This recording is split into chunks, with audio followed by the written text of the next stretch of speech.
Robert Fico resigned as Slovakia's prime minister in 2018 amid mass anti-corruption protests. The populist politician then faced a number of criminal charges, which were later dropped, clearing his way to return to power for a fourth term in October 2023. Fico's critics have long accused him of embracing hateful rhetoric against the country's minorities and expressed concerns over his stance on the Russia-Ukraine war. So what does his return mean for NATO member Slovakia? People in Power investigates.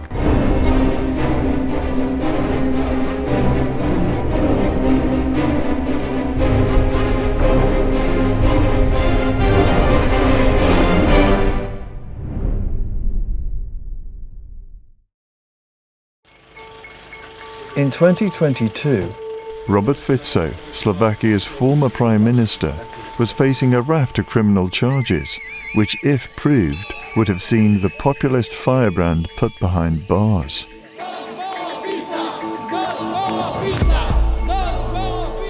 However, the charges were inexplicably dropped, and Robert Fico was returned to power following a toxic election fueled by pro-Kremlin propaganda.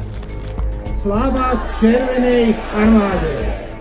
Slava Červenej armáde! Slava Vladimir Putin couldn't be happier if he has a three-time prime minister in any country speaking the words that he's saying, but it's a great tragedy for Slovakia.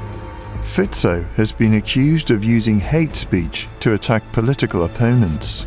Like any populist, he needs someone to hate.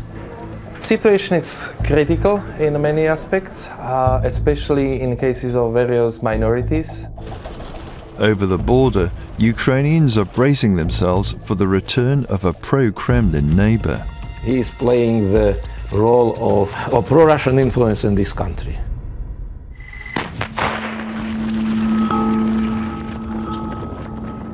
With no end in sight to the war in Ukraine, pressure is mounting on Volodymyr Zelensky. To make matters worse, the Ukrainian president has just lost one of his staunchest allies in the wake of last September's election in Slovakia, which saw a long-standing ally of Vladimir Putin, Robert Fico, make a dramatic comeback. Not so long ago, it was all very different. Slovakia's then Prime Minister stood shoulder to shoulder with Zelensky. Ukraine belongs to Europe.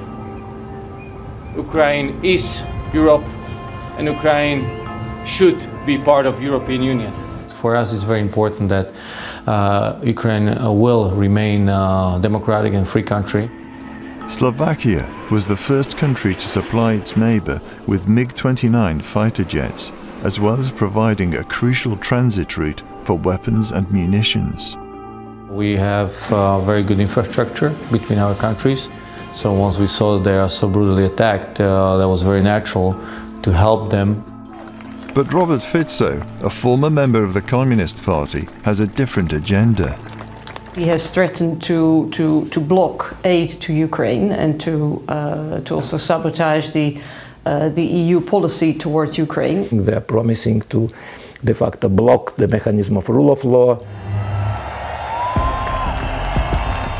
Protests erupted across the country last December when Fico announced his first policy, the closure of the office of the special prosecutor. Je to úrad, ktorý sa zaoberá trestným konaním týkajúci sa najzávažnejších trestných káuz, predovšetkým spojených s korupciou. It is this agency that was investigating Fico and his colleagues. But Slovaks are seasoned protesters. It took mass demonstrations to remove Fico from office in 2018, following public outrage at the murder of a journalist, Jan Kuciak, and his fiancée Martina Kushnierova.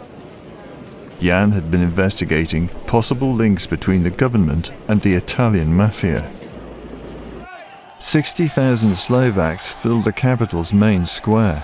They were the largest demonstrations since the fall of communism in 1989. Someone who was at both protests is actor Milan Kňažko, one of the leaders of the Velvet Revolution.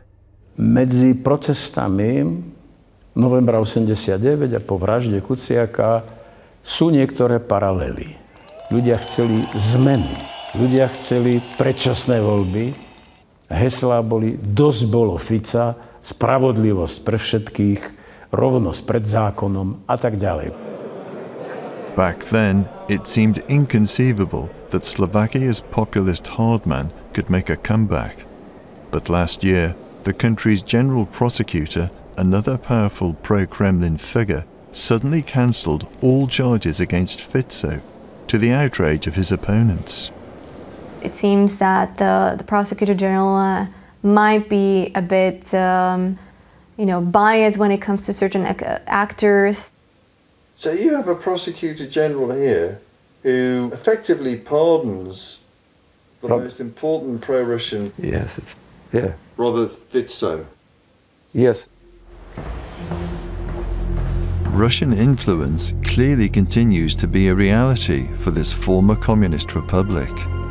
The Communist Museum in Prague charts the decades of brutal dictatorship under the Kremlin yoke. At the time, Slovakia and the Czech Republic were one country, Czechoslovakia, and life was tough. Predovšetkým to bola absencia ľudských práv. To nebola sloboda pohybu, nebola sloboda tlače. Like Vladimir Putin, Fico was a member of the Communist Party until it ceased to exist in the early 90s. Also like Putin, Fico's brand of populism includes demonizing foreign NGOs.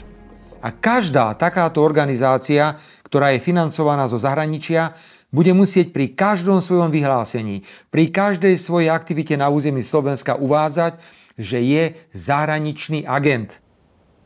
Fico má dosť spoločného s Putinom. Máme ale šťastie, že je to veľký vodca v malej krajine.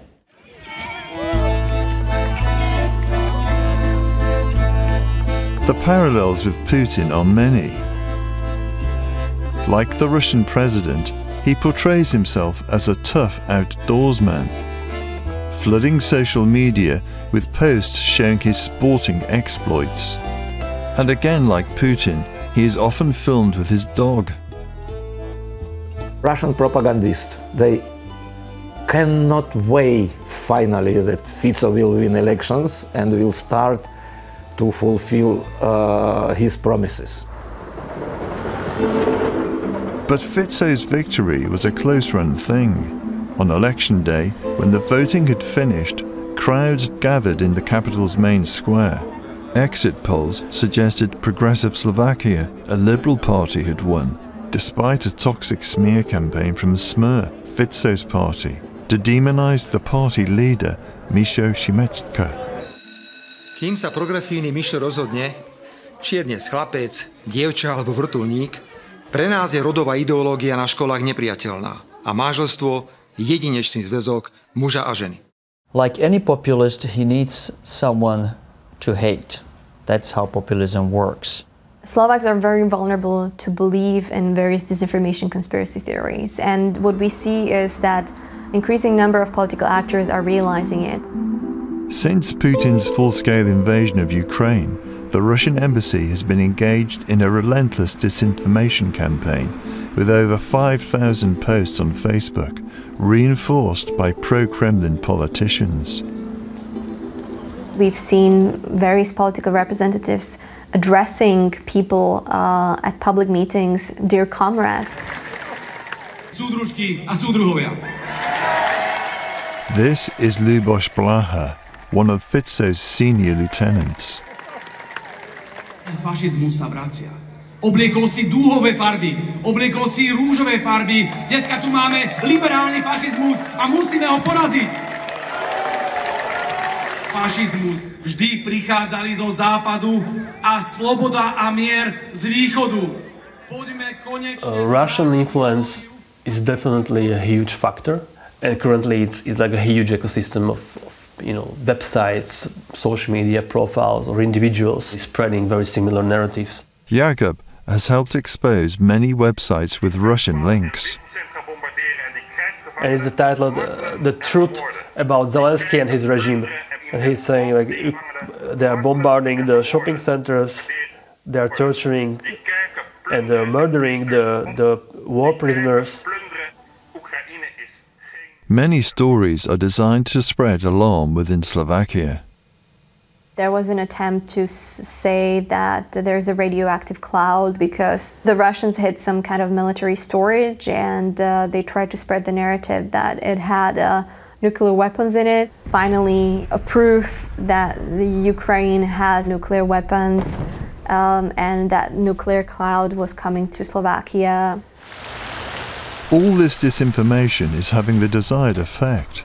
One survey conducted last May showed that 51% of Slovaks want a Russian victory in Ukraine. This despite ample evidence that the Kremlin is interfering in Slovakia's internal affairs. There was a Russian spy who was actually sentenced. His name was Bohuš Garbar, and he was a contributor to one of the most influential websites, disinformation websites. Oh, he was caught on camera taking bribe from a military attaché of Russian embassy. The Russian, sporting a baseball cap, is very pleased with his asset. Povedal som v Moskve, že si taký dobrý chlapec. He then explains who to recruit. Taký tvoj známy, ktorý milujú Rusko, aj chcú spolupracovať s Ruskom, aj chcú peniaze, aj majú také tajné informácie. The Russian was expelled from the country, but the journalist Bohuš Garbar got off with only a slapped wrist. He didn't spend a day in jail because he received a suspended sentence. There seems to be a pattern of virtual impunity for pro-Russians. One of these is far-right politician Milan Mazurek. He received a small fine for saying publicly that the country's Roma community are like animals in zoos. Fico defended him. Milan Mazurek povedal to, čo si myslí takmer celý národ. This is just one of many injustices against Roma in Slovakia, and Robert Fico in many times defend this injustice.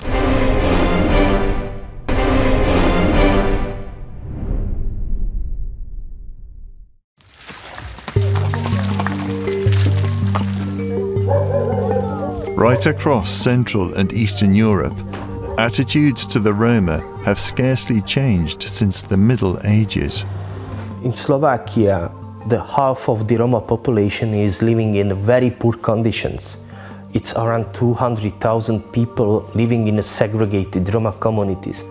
The plight of Slovakia's Roma is well documented, with an official policy of segregated schools that virtually excludes Roma children from higher education, and a state program of forced sterilization which continued well into the 1990s.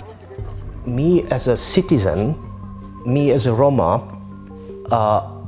I have to say that I'm afraid.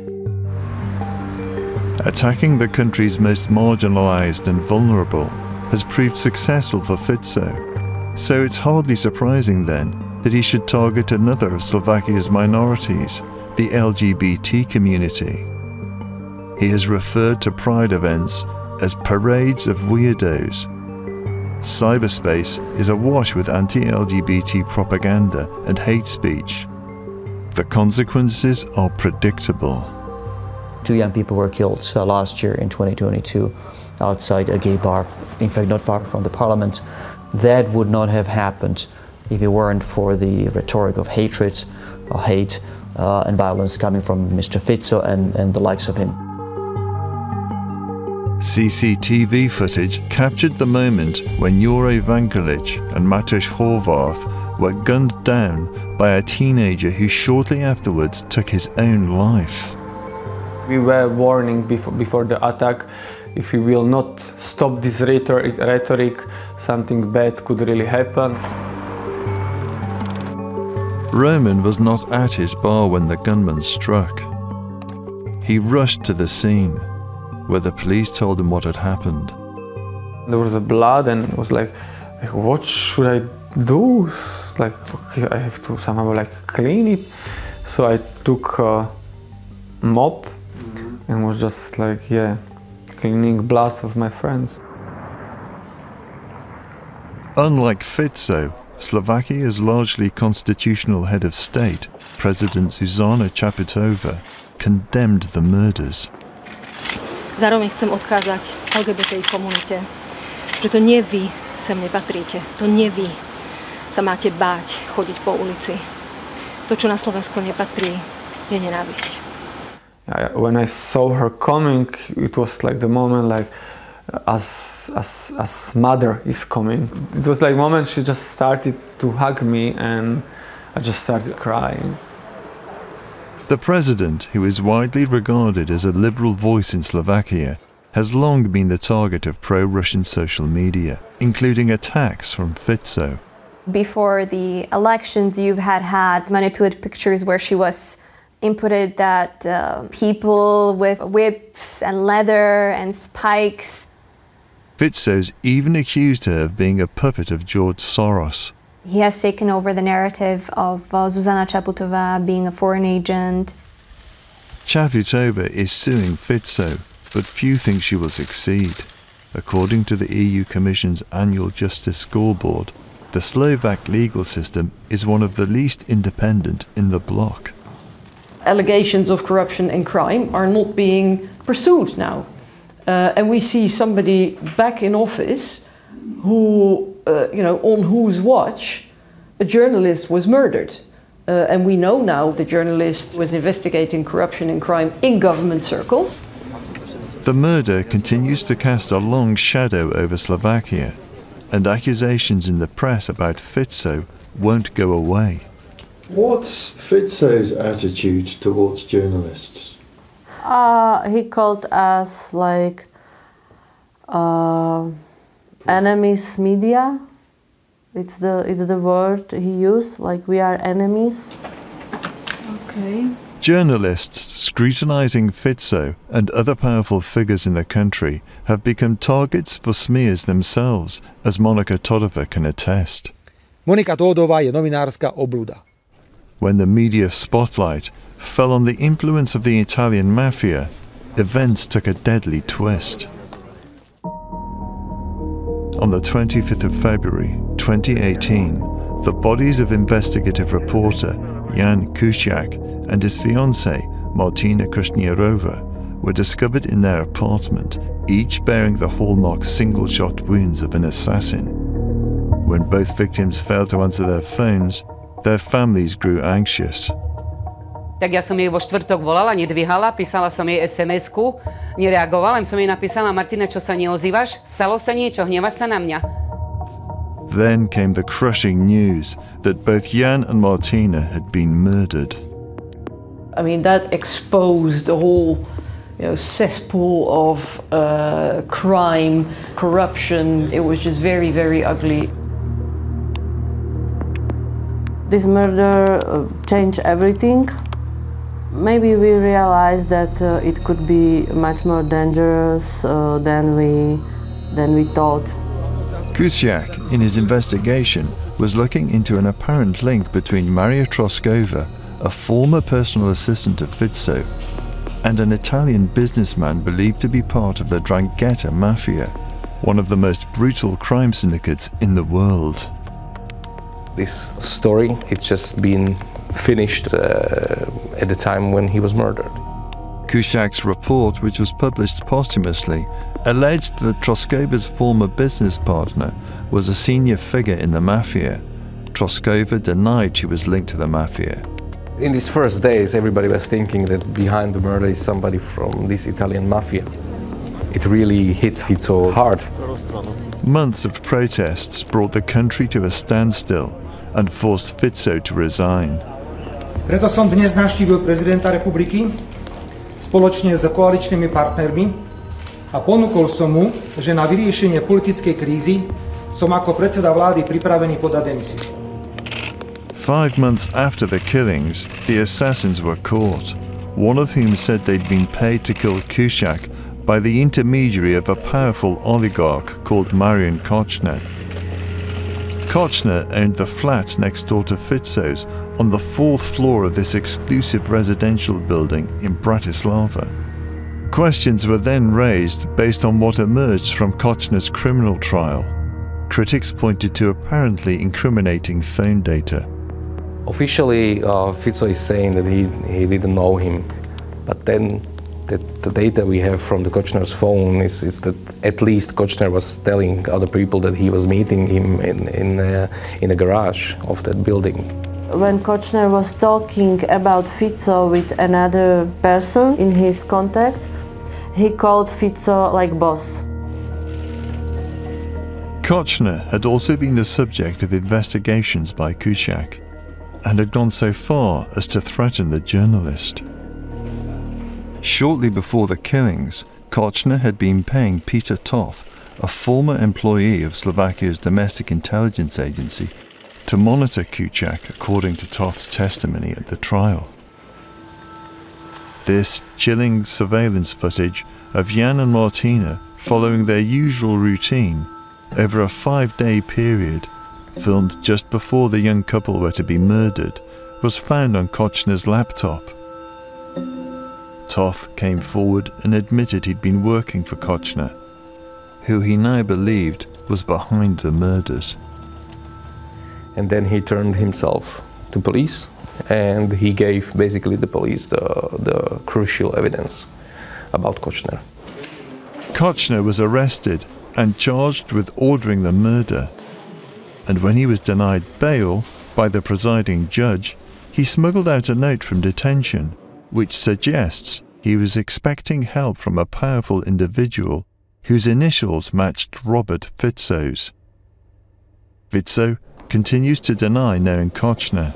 Kočner has strong connections to people who were in touch with Fico. And that's not a very good, I would say, image for a prime minister. 2 subsequent trials acquitted Kočner. He has always maintained his innocence.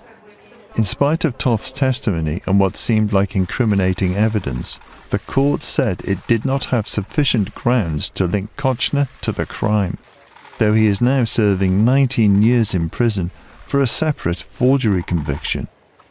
But with Fico once more in power, many believe he will soon be free. Už 2-krát ma sklamali a proste to všetko bolo tendenčne, naschvál to robené, len aby ho oslobodili. Neviem, či je to zaplatené, či ich niekto drží pod krkom, to neviem povedať, ale určite to nie je spravodlivé. And as we know, just as the case against Fico, who was charged with forming a criminal group and using sensitive tax documents to smear political opponents, had started gathering pace, it was inexplicably closed by Slovakia's pro-Kremlin prosecutor general. Fico denies the charges and any connection with a criminal group. In Slovakia, such a decision of the prosecutor not to prosecute cannot be challenged, although everybody pointed out that his decision was legally flawed. The path was now clear for Slovakia's hard man to contest last September's election. And with victory under his belt, Fico was able to close down the very agency that was investigating him. It's a slap in the face of the family of Jan Kuciak and his fiancée. It's a slap in the face of the people who took to the street. Teraz marí vyšetrovanie voči sebe samotnému, voči svojim ľuďom. To bude ďalší prečin, ktorý sa mu pripíše na účet. To si myslím ja. Ale závisí to od toho, kedy a koľko ľudí pôjde do ulic. In towns and cities across Slovakia, the protests continue. Whether they can force Fico from office a second time remains to be seen. Robert Fico was approached for comment, but did not respond. Nor did the Russian government on claims the Kremlin has been interfering in Slovakian politics.